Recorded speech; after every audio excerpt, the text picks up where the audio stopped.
The boardroom fell silent the moment the doors opened. It wasn't the kind of silence people planned. It was the kind that happened when something felt wrong, unexpected. A man stepped inside, slowly, calmly, and for a few seconds no one spoke, not because they didn't recognize him, but because they did. Victor Hale leaned forward in his chair, his eyes narrowing as he tried to make sense of what he was seeing. "Why is the night cleaner in my boardroom?" A few quiet laughs spread across the table, confused, uncertain. "That's the janitor," someone whispered under their breath. The man they were looking at had spent weeks moving through their hallways unnoticed, pushing a cleaning cart, mopping floors, emptying trash bins. Invisible, or at least, that's what they thought. Now he stood at the center of the room, still, unshaken, watching them the same way they had never bothered to watch him. But something was different, very different. He wasn't wearing the uniform anymore. No gloves, no cart, no sign of the man they had ignored. Instead, he wore a dark suit, clean, sharp, deliberate. And in his hand was a black folder. Victor Hale slowly stood up from his chair. "This floor is restricted," he said, his voice lower now, more serious. The man didn't move, didn't look away. "I know," he replied. Simple, calm, almost too calm. The room shifted. The laughter disappeared, because something about the way he said it didn't feel like a mistake. It felt intentional. Then, without rushing, he stepped forward and placed the black folder on the glass table. The sound echoed softly in the silence. "This meeting," he said, looking around the room, "is about the $42 million that disappeared from this company." This time no one laughed, no one spoke, because suddenly, this was no longer a joke. But the truth was, what they were seeing in that moment was only the end of the story. The real story began 3 weeks earlier. The building was quiet after midnight, the kind of quiet that made even small sounds feel louder than they were. Most of the employees had gone home hours ago. The lights were dim, the air was still, and the only movement came from the cleaning crew moving silently through the halls. He pushed his cart toward the elevator, steady, unnoticed. Just another worker finishing a long shift. Inside the elevator, he stood alone. The metal doors reflected his face back at him. Plain, forgettable, exactly what people expected. He pressed the button for the executive floor, and as the elevator began to rise, everything was about to change. The elevator doors opened with a soft sound. He stepped out slowly. The executive floor looked different at night. Quieter, sharper, more revealing. Glass walls stretched across the hallway. Soft lights reflected on polished marble floors. This was where decisions were made. Deals, secrets, power. And most people who walk these halls believed no one was watching them. That was their first mistake. He began his routine, mopping, cleaning, moving from one office to another. Careful, consistent, invisible. Executives walked past him without a second glance. Some spoke on their phones. Others argued in low voices. A few barely even noticed he existed. And that was exactly what made his job easier. That night, 3 executives stepped out of a conference room. Their voices were tense. "This deal is too risky," one said. "It's not risky," another replied sharply. "It's profitable." The third man looked uneasy. "If this gets traced..." He stopped suddenly, because he noticed the janitor nearby, watching, or at least appearing to work. "Clean this when we leave," he said quickly. The janitor nodded. "Yes, sir." The men walked away, but the conversation had already been heard, and more importantly, remembered. But what they didn't realize was this. That small conversation was the first crack in something much bigger. Later that night, the hallway grew quiet again. Most of the lights went off. Only a few offices remained lit. He moved slowly past them. Then he stopped. The CEO's office. The lights were still on. He stepped closer. Not too close. Just enough. He wiped the glass wall with steady hands, but his eyes were focused inside. The room was empty, but something about it felt important. He studied it for a moment, longer, then moved on. The next night, something changed. 2 executives arrived late, later than usual. Their footsteps echoed through the quiet hallway. They didn't notice him at first. "The transfer is scheduled," one whispered. "No one will notice," the other replied. He kept his head down, mopping slowly, carefully, listening without looking. "The accounts are clean," one of them added. "Even the CEO won't see it." That line made him pause, just for a second, then continue. At first it sounded like another deal, another corporate secret, but something about it felt different. He couldn't explain it yet, but he knew one thing: this wasn't normal. And that was the moment everything shifted, because what he had just heard was not a conversation. It was a warning. Later that night, the building was almost completely empty, the kind of silence that made every small sound feel louder. He pushed his cart slowly toward the storage room, closed the door behind him. Then, for the first time that night, he stopped pretending. From inside the cart, he pulled out a small notebook, worn, simple, but filled with details no one else had noticed. Names, times, fragments of conversations, patterns. He flipped through the pages carefully, reviewing everything, because what he had heard earlier didn't feel random. It felt connected. He sat down, took a pen, and began writing again.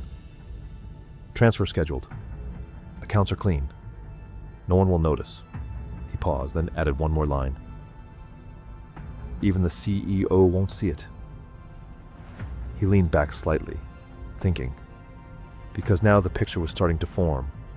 Money was being moved, carefully, quietly, hidden behind layers of transactions. But there was one problem.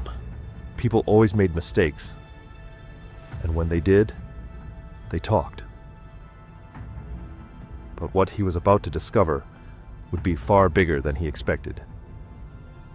The next evening, the building felt different. Not louder, not busier, but tense, like something unseen was already in motion. He stepped out of the elevator and began his routine. But this time, he wasn't just observing, he was looking for confirmation. An hour passed, then another.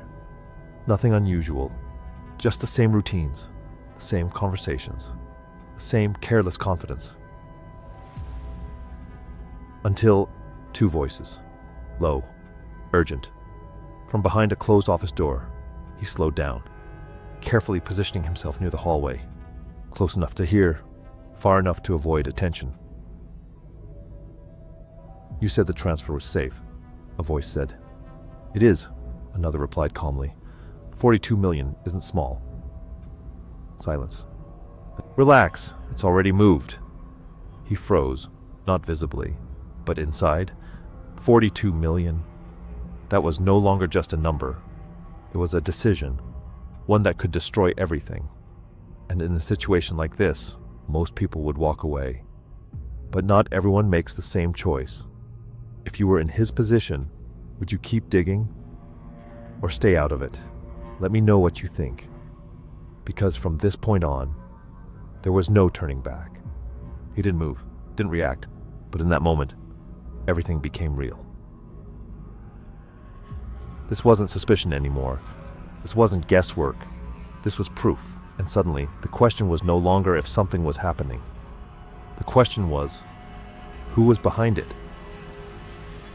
Because people didn't move that kind of money alone. Inside the office, the conversation continued. What if someone finds out? They won't. And if they do? A small pause. Then, they'll be looking at the wrong person.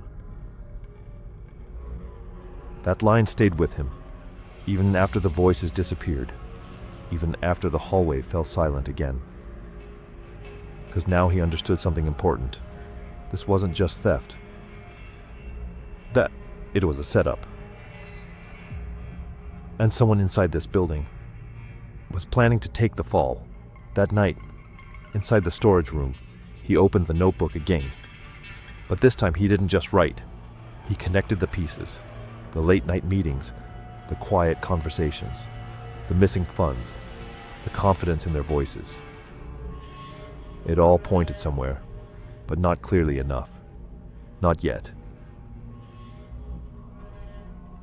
And that was the problem. He needed proof. Real proof. Something no one could deny, because without it, the truth would never be enough. And deep down, he knew something else. If he got too close, someone would notice. The next evening, he arrived at the building earlier than usual, not because he needed more time, but because he needed to be careful. Something had changed. He could feel it. The moment he stepped onto the executive floor, his eyes scanned the hallway. Everything looked normal. Too normal. But then he saw him, the security supervisor, standing near the elevator, watching, not casually, not out of boredom, but with intent. "Evening," the guard said. The janitor nodded. "Good evening." The guard didn't move aside immediately. Instead, he stepped forward, blocking the path slightly. "You work late," he said. "Sometimes," the janitor replied calmly. The guard studied his face, looking for something, anything. "You were outside one of the offices yesterday?" he continued. The janitor didn't react. "I clean the offices," he said simply. There's nothing outside that office to clean. For a moment, the hallway felt smaller, tighter, and the janitor spoke.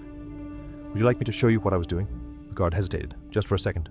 The guard hesitated, just for a second, because there was something unsettling about the calmness. No fear, no pressure, just control. Finally, the guard stepped aside. "Just do your job." The janitor nodded and walked past him. Slow. Steady. "Wait!" But now, everything was different. Because from that moment on, he was no longer invisible. The rest of the night felt heavier. Every step, every movement, every sound. He could feel the cameras, the eyes, the attention. And that meant one thing. Time was running out. Later that night, inside the storage room, he locked the door, then reached into the cleaning cart and pulled out a small case. Inside were documents, printed records, and a compact device. He opened his notebook again, reviewed everything, then placed the new pieces together. Patterns became clearer, transfers linked, accounts aligned. And now, one name appeared more often than the others. The head of finance. He stared at the name for a long moment. Because if he was right, then this was bigger than simple theft. Much bigger. The next step was dangerous. He knew that. But there was no other way. He needed access. Direct access. 2 nights later, the opportunity appeared. The executive floor was busy. Meetings running late. Voices everywhere. And suddenly, a door opened. She stepped out, phone pressed to her ear, frustrated, distracted. "I said I'll handle it tomorrow," she snapped, walking away quickly. And just like that, her office was empty. He didn't move immediately. He waited, watched the hallway, listened. No footsteps, no cameras turning toward him, no guard. Then he moved, pushing the cart forward slowly. Every step measured, every second controlled. When he reached the door, he stopped. From inside the cart, he pulled out a small access device. Earlier that evening, he had passed the security guard. Close enough. Long enough. Now, that moment mattered. He slid the device across the reader, For a second, nothing. Then, a soft click. The door unlocked. Inside, the office was silent. Clean. Perfect. Too perfect. He stepped in and closed the door behind him. Because now, there was no turning back. Inside the office, everything was exactly as expected. Quiet. Organized. Controlled. He stood still for a moment, listening. No footsteps outside. No voices. No movement. Then he got to work. He moved toward the desk, opened the top drawer. Nothing unusual. Second drawer. Files. Neatly arranged. Too neat. Third drawer. Empty. He paused. Because when something looks perfect, it usually means something is hidden. He turned his attention to the computer. The screen was locked. Of course. He reached into his pocket, pulled out a small device, plugged it into the system. The screen flickered. Then, a progress bar appeared. Data transfer. Slow. 20%. 30%. He stood still, eyes moving between the screen and the door. Every second mattered now. 40%. 50%. Then, footsteps. Distant at first, but getting closer. Voices followed. I'm telling you, something about him is off, the security guard said. Another voice responded. You think he's stealing? No, the guard replied. A pause. I think he's hiding something. Inside the office, the progress bar continued. 60%. The footsteps were now outside the hallway. 70%. His breathing slowed. Not faster. Slower. Controlled. 80%. The voices stopped. Right outside the door. Did you check this office? One of them asked. A moment of silence. No, the other replied. Why would anyone be in there? 90%. He reached for the device, pulled it out. The screen went dark. He moved quickly, but not rushed. The desk, back in place. The drawers, closed exactly as before. Every detail mattered. Then he stepped toward the door, paused, listened. The footsteps moved again, away from the office. He opened the door slightly, slipped out, closed it silently behind him. And when the guard finally turned the corner, he saw exactly what he expected. Mopping the floor. Calm, focused, invisible. The guard stopped, watching him, longer this time. There was something about the way he moved, too precise, too controlled. You're still here? The guard asked. The janitor looked up slightly. Yes. Simple, nothing more. The guard studied him for a moment, then nodded slowly and walked away. But this time, he didn't fully believe what he saw. Back in the storage room, the door closed, locked. He sat down, inserted the device into his laptop.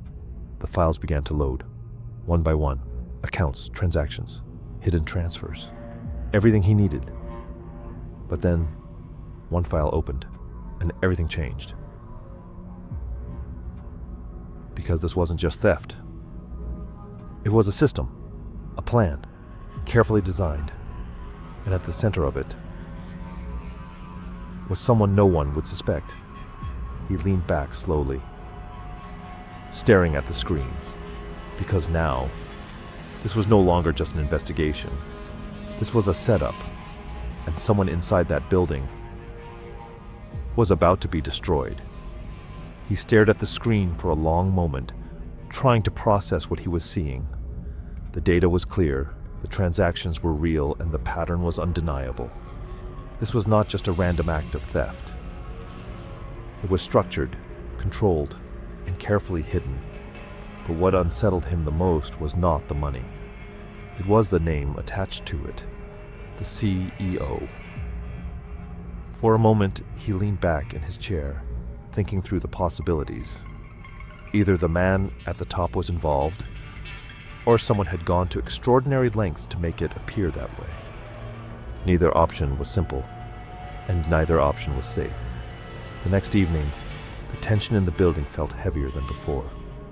It wasn't something anyone said out loud, but it was there, in the way people walked, in the way conversations stopped when others approached, in the way the security guard no longer pretended not to notice him. This time, the guard didn't wait. He approached directly. "We need to talk," he said. There was no aggression in his voice, but there was no room for excuses either. Inside the storage room, the door closed behind them with a soft click. For a few seconds, neither of them spoke. The guard studied him carefully, as if trying to read something deeper than what was visible. "You're not a cleaner," he finally said. The man didn't respond immediately. Instead, he held the guard's gaze calmly before answering. "I investigate financial crimes." The words landed heavier than expected. The guard blinked, clearly caught off guard. "You're serious?" "I was hired to find out who's been moving money out of this company," he continued, his tone steady and controlled. "And I'm very close to finding the truth." The guard ran a hand over his head, processing everything. "So, all this time, you've been watching everyone?" "Yes." Silence filled the room again. Then the guard asked the question that mattered most. "Do you know who's behind it?" He hesitated slightly, not because he didn't know, but because saying it out loud made it real. "It's not just one person," he said, "and the evidence has been manipulated." The guard frowned. "What does that mean?" "It means someone is setting this up so that when everything is exposed, the blame falls on the wrong person." The guard's expression shifted. "You're saying the CEO is being framed?" He nodded slowly. For the first time, the guard looked uncertain, because if that was true, then this situation was far more dangerous than either of them had expected. 2 days later, everything came to a head. An emergency meeting was called. Executives gathered in the boardroom, their voices low and tense. Documents were being reviewed, numbers questioned, and suspicions raised. The air felt different now, no longer confident, no longer controlled. The head of finance sat quietly, composed as always. The CEO entered moments later, his presence commanding the room as usual. "Let's begin," he said. Files were placed on the table. Transactions, authorizations, evidence, all pointing in one direction: him. Murmurs spread across the room. Questions turned into accusations. And just as the tension reached its peak, the doors opened. The doors opened slowly, and for a moment, no one spoke. Every head turned towards the entrance, confusion spreading across the room as the last person anyone expected stepped inside. It was the cleaner. At least, that was who they thought he was. But this time, he wasn't wearing the uniform they had grown used to ignoring. He wore a dark suit, clean and precise, and in his hand was a black folder. For a few seconds, the room remained still, caught somewhere between confusion and disbelief. Victor Hale leaned forward slightly, his eyes narrowing. "Why is the night cleaner in this meeting?" he asked, his voice firm but controlled. A few uneasy chuckles followed, but they quickly faded when the man didn't react. Instead, he walked forward with calm, measured steps and placed the folder on the table. "My name is Daniel Cade," he said, his voice steady, "and I was hired to investigate the missing funds in this company." The shift in the room was immediate. The tension changed. The silence deepened, because suddenly, this was no longer a mistake. He opened the folder and spread the documents across the table. "These transactions are real," he continued, guiding their attention to the records. The money was moved carefully through multiple accounts, using layers designed to avoid detection. The executives leaned in, their earlier confidence replaced with unease. But the authorization codes, he added, were not used by the person they were assigned to. Victor Hale looked up sharply. "What are you saying?" "I'm saying," Daniel replied, his eyes moving across the room, "that someone inside this company created a system to move money, and then redirected the evidence to make it appear as if you were responsible." The words landed heavily. All eyes shifted toward the head of finance. For the first time, her composure broke. "That's not true," she said quickly, but there was a crack in her voice now. Daniel didn't argue. Instead, he reached into his pocket and placed a small recorder on the table. With a simple press, the room filled with a familiar voice. "When the auditors start asking questions, they'll be looking at the CEO." The recording ended. Silence followed. No one moved. No one spoke, because the truth was now undeniable. The head of finance took a step back, her confidence gone. "You don't understand," she said, but the words lacked strength. "I think we understand perfectly," Victor Hale replied, his voice colder than before. Security entered the room moments later. This time there was no confusion, no hesitation. She was escorted out, her plans collapsing in front of everyone she had once controlled. The room remained quiet even after she was gone. Victor Hale turned toward Daniel, studying him with a different kind of respect. "You spent weeks cleaning this building," he said slowly. "It gave me access," Daniel replied. "People tend to ignore what they don't consider important." Victor gave a small nod, as if acknowledging a lesson he hadn't expected to learn. "The quietest man in the building," he said, "was the one paying the most attention." Daniel closed the folder and stepped back from the table. His work was done. No applause, no celebration, just truth. As he walked toward the door, no one stopped him, because now everyone in that room understood something they hadn't before. Power doesn't always announce itself. Sometimes it moves quietly, unnoticed, until it's too late. And sometimes the person everyone ignores is the one who sees everything. If you enjoyed this story, make sure to subscribe for more powerful and unexpected stories like this one, because the next story might be even more surprising.